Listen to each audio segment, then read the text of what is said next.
اعوذ باللہ من الشیطان الرجیم، بسم اللہ الرحمن الرحیم۔ میرے تمام یوٹیوب فیملی ممبرز کو میری جانب سے السلام علیکم۔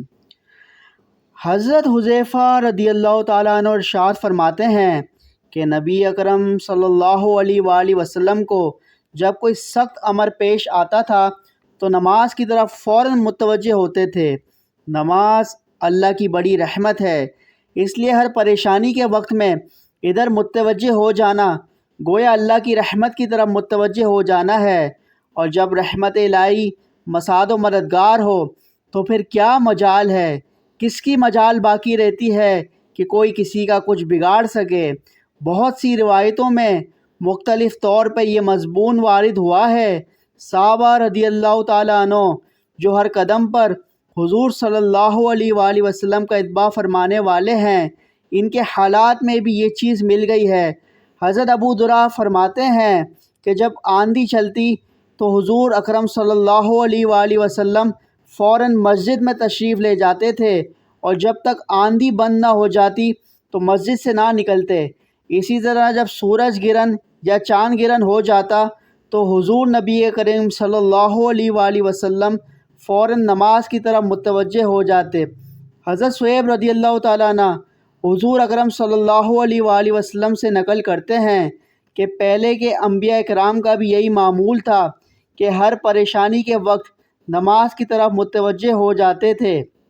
حضرت ابن عباس رضی اللہ تعالیٰ عنہ ایک مرتبہ سفر میں تھے، راستے میں اطلاع ملی کہ بیٹے کا انتقال ہو گیا ہے۔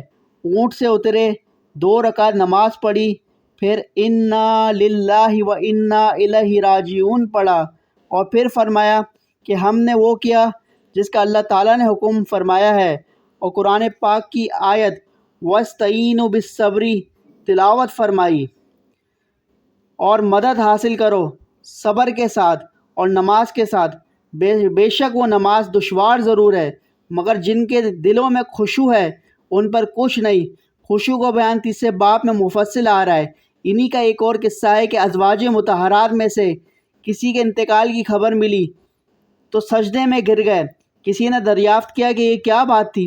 آپ نے فرمایا کہ حضور صلی اللہ علیہ وسلم کو ہم کو یہی ارشاد ہے کہ جب کوئی حادثہ دیکھو تو سجدے میں یعنی نماز میں مشغول ہو جاؤ، اور اس سے بڑا حادثہ کیا ہوگا کہ ام المومنین رضی اللہ تعالیٰ عنہ کا انتقال ہو گیا ہے۔